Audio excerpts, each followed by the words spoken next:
Bonsoir, chers ingénieurs, chers étudiants de génie civil. Je me présente, je m'appelle Moussa Kamara. Je suis étudiant en génie civil à l'Université libre de Guinée. Ce soir, je vais vous parler d'une application sur Android qui est très importante pour tous les ingénieurs et tous les étudiants de génie civil. Alors, si vous n'avez pas l'application déjà installée sur votre mobile, vous pouvez vous rendre sur Play Store et télécharger là et puis l'installer sur votre mobile. Donc je vais rentrer dans mon menu et puis je vais vous montrer l'application. Nous allons l'utiliser et voir son importance car elle est capitale. Donc je rentre ici. Il y avait déjà un autre projet qui était en cours. Alors ici vous avez l'interface. Alors je vais d'abord vous montrer un autre projet que j'avais déjà réalisé. Donc vous avez ici un projet qui est devant vous. Alors ce projet, c'était un projet de cours que j'avais effectué dans les professeurs. Et vous avez les efforts, tous les efforts qui sont là, qui sont déjà automatiquement calculés, et les réactions qui sont déjà calculées. L'application, c'est elle qui fait tout ça pour vous. Alors, vous pouvez faire ça avec papier et bic, mais bon, ça prendra du temps. Et après avoir fait, vous pouvez aussi venir ici, mettre et vérifier. Et moi, en tout cas, j'ai essayé de l'utiliser, j'ai vu que c'est efficace. Ici, c'est l'option, ici, c'est le nœud, ici, c'est les barres, et par là, c'est les appuis, voilà, et par là, c'est les efforts. C'est une autre option encore. Voilà. Donc, je viens ici, je clique sur New, et clique sur Nouveau. Il faudra mettre le nom de votre projet. Par exemple, je peux écrire Moussa Kamara. Donc, ça, c'est mon projet. Je clique sur Create. Bêtement, une liste de projets va s'afficher, ce qui veut dire qu'il y avait plusieurs projets que j'ai effectués puis j'ai enregistré. Donc mon projet que je vais faire tout de suite se trouve ici, c'est Moussa Kamara. Si je peux le supprimer, mais bon, je laisse comme ça parce que c'est ce que je dois faire tout de suite. Alors vous cliquez sur cette croix et puis directement vous voyez un vide devant vous. C'est ici que vous devez mettre votre projet TI. Alors pour mettre mon TI, je clique d'abord sur la partie nœud, je place les nœuds. Je place mon nœud, je clique sur ça, je place le second nœud. Alors ici je vais prendre un treillis dont la distance entre les nœuds est de 2 mètres. Donc ici je vais regarder il y a combien de mètres, donc je clique ici, je regarde, oui, c'est là que ça dit qu'il y a 2 mètres. Alors je suis rassuré, là-bas c'est 2 mètres qu'il y a là-bas.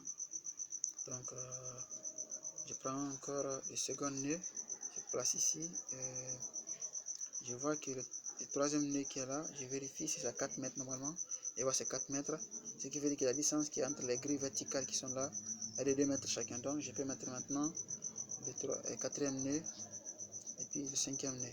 Donc si je peux, je continue, mais je me limite là-bas pour plus de temps. Alors je vais maintenant mettre les barres entre les nœuds. Donc je viens ici, je clique sur la partie barre et je clique sur le premier nœud et clique sur le premier nœud et puis je clique sur le second nœud, ce qui veut dire que la barre s'affiche. Donc je viens encore, je clique sur ça, je clique sur le deuxième et le troisième, il y a une barre qui est entre elles aussi. Je clique sur la barre encore ici et ici, donc il y a ce qui est là-bas, ici encore entre ça et ça aussi. Donc j'ai placé les membrures inférieures entre les différents nœuds. Après ça, je vais maintenant mettre les différents, parce que ça c'est un treillis aux membrures triangulaires. Alors je vais cliquer sur la partie nœud et venir poser ici un nœud qui est là. Donc je connais déjà la distance qui sépare le nœud là et ce premier nœud sur l'axe des X, mais bon, je ne connais pas sa hauteur quand même. Donc je clique sur le nœud 6, je viens cliquer sur le bic, maintenant sur l'axe des X c'est 2, Mais sur l'axe des Y, là, je ne connais pas la hauteur. Donc pour connaître la hauteur, je sais déjà que, supposons que le projet m'a donné de prendre 30, bon disons 60 degrés, de prendre 60 degrés comme inclinaison, c'est-à-dire si je mets la barre entre ça et ça, ce qui veut dire que l'angle qui est entre ça et ça doit être normalement à 60 degrés. Donc ici, il n'y a pas de problème d'angle ici. Vous devez le faire avec les calculs. Donc si je mets la barre entre ça et ça, ce qui veut dire déjà j'ai un triangle rectangle. Donc pour connaître l'angle qui est ça ici et ici, je dois dire que le côté là représente le côté opposé et ici représente le côté adjacent. Mais la distance qui est entre le nœud là et le nœud là, c'est de 2 mètres.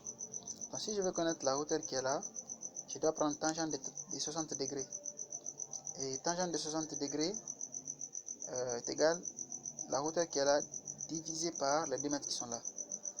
Donc je vais cliquer sur le nœud 6, venir cliquer sur ça, sur le pic. Bon, excusez-moi. Sur l'axe des X c'est 2 mètres, mais l'axe des Y c'est 2 mètres bien sûr, mais normalement ça ne doit pas être 2 mètres. Donc je viens ici, je clique dans la calculatrice, ce qui veut dire que l'application est très importante, puisque vous n'avez même pas besoin de vous chercher une autre calculatrice. Déjà tout est là. Ce qui veut dire ici, tangente d'un angle égal le côté opposé sur le côté adjacent. Ce qui veut dire que la tangente des 60 degrés qui sont là-bas égale la hauteur divisé par les 2 mètres. Donc ce qui veut dire la hauteur égale à 2 mètres fois tangente de 60 degrés. Donc je prends directement 2 fois tangente de 60 degrés. Et les angles sont en degrés. Je clique sur ça. Et puis j'ai 3,46 et quelques. C'est exact. Donc je clique sur Edit. Voici. Et ça s'est présenté là-bas. Vous voyez déjà. Le nœud s'est présenté exactement. Ce qui veut dire que l'angle qui est là ici jusqu'ici est de 60 degrés. Vous pouvez vérifier après. Donc je vais maintenant placer un autre nœud ici qui est là. Mais bon. Je vais cliquer sur la partie nœud et venir placer ici. Mais pour connaître la hauteur qui est là jusqu'ici, je dois m'assurer qu'il y a un triangle rectangle, c'est-à-dire ici entre ça, je clique sur ça et ça. Donc j'ai un triangle rectangle normalement entre ça et ça. Donc ici encore c'est 60 degrés qui est là toujours. Mais si je représente maintenant cette fois-ci le côté opposé, pour connaître la hauteur là, je clique sur le nœud 7 et je dois connaître exactement où le nœud doit se placer pour être aligné à cet axe. Donc je prends toujours encore tangente de 30 degrés, mais cette fois-ci d'ici jusqu'ici c'est 4 mètres. Donc ce qui veut dire que si je veux connaître la hauteur là, je viens dans la partie BIC et puis la hauteur, non excusez-moi, c'est là que j'ai dit c'est 4, c'est bon, mais la hauteur Y, je clique sur la calculatrice, je prends 4 fois tangente de 60 degrés. Voilà, donc 4 fois 60 degrés. Je clique OK. Donc c'est 6, quelques. Je clique. Vous voyez maintenant c'est aligné. Après, je dois maintenant mettre ici parce que je dois descendre comme ça. Après ici c'est ici. Après là-bas maintenant. Je dois venir ici. Donc je prends un nœud. Je clique ici. Mais je vois que le nœud là, ces autres nœuds n'ont pas les mêmes alignements. Alors pour connaître les mêmes alignements, il faudra que je sache exactement la hauteur qui est ici entre ça et ça. Donc pour connaître la hauteur qui est entre ça et ça aussi, comment je peux dire ça, je dois m'assurer qu'il y a par exemple, comment je peux dire, la distance qui sépare ça jusqu'ici. Bon, pour connaître la hauteur qui est là ici jusqu'ici normalement, comme c'est la même hauteur qui est là, ce qui veut dire que je peux prendre quelque chose ça et je viens dans la partie BIC. Donc je prends là-bas encore 2 fois tangente de 60 degrés. Donc c'est ça, c'est 3,46. Donc vous voyez, les deux nœuds là sont alignés. Donc c'est fini là-bas. maintenant, je peux mettre les barres entre les différentes nœuds. Je clique sur ça. Je mets une barre ici et ici. Je clique sur ça aussi. Ici et par là.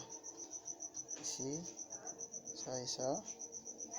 Il y a ça et ça. Bon, excusez-moi. Je clique sur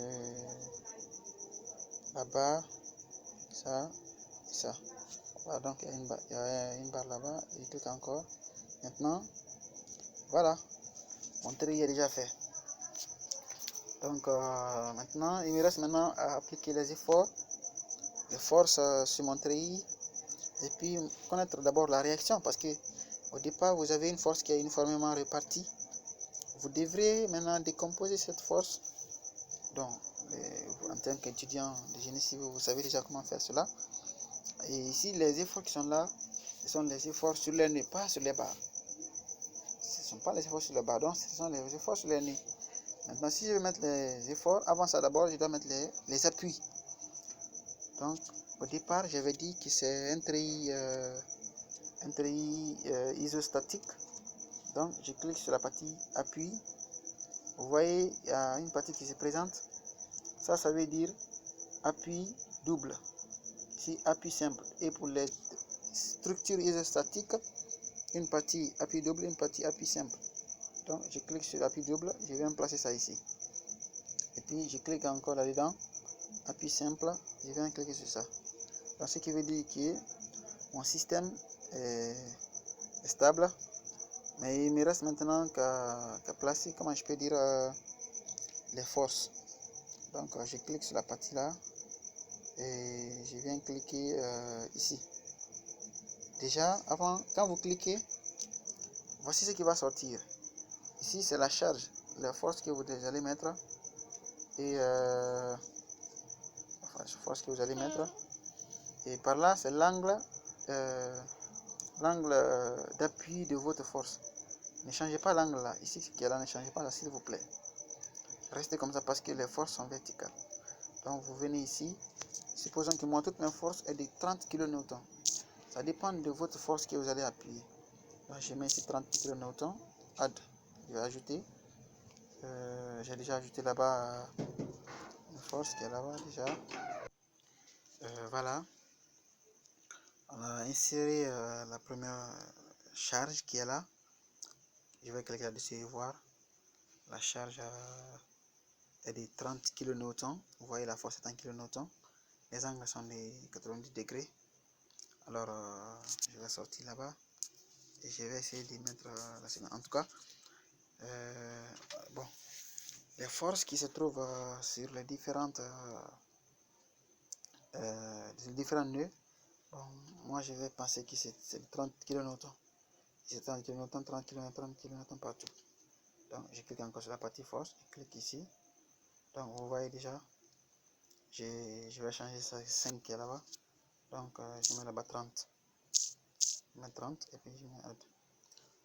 Et puis, vous voyez, au fur et à mesure qu'on continue, les efforts se présentent dans les barres.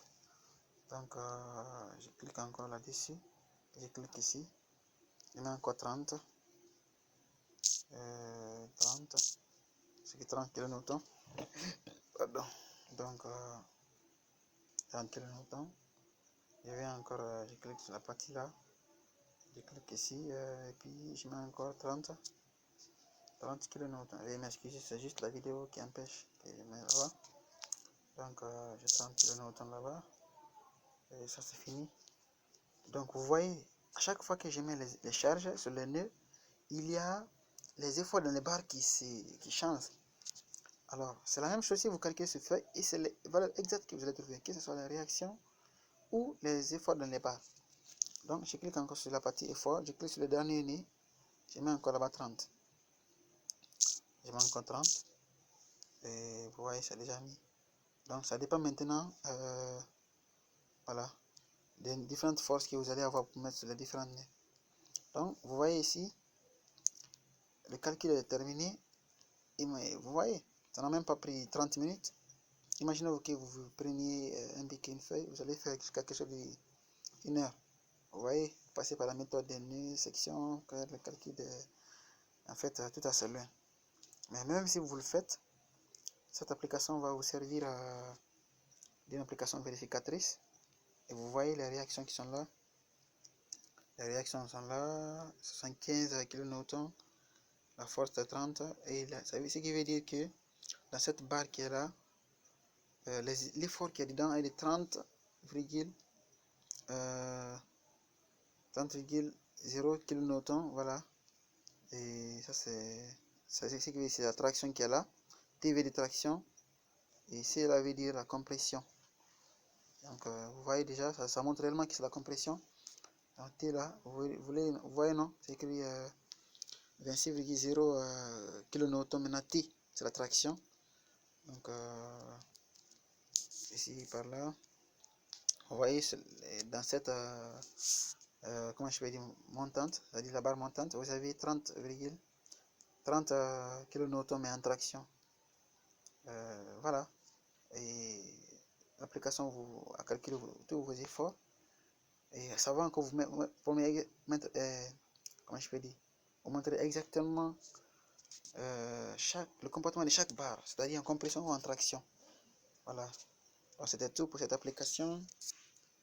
Si vous avez aimé ma vidéo, n'hésitez pas de l'aimer, de le partager. Et puis, rendez-vous, je vais encore faire autre vidéo pour vous satisfaire.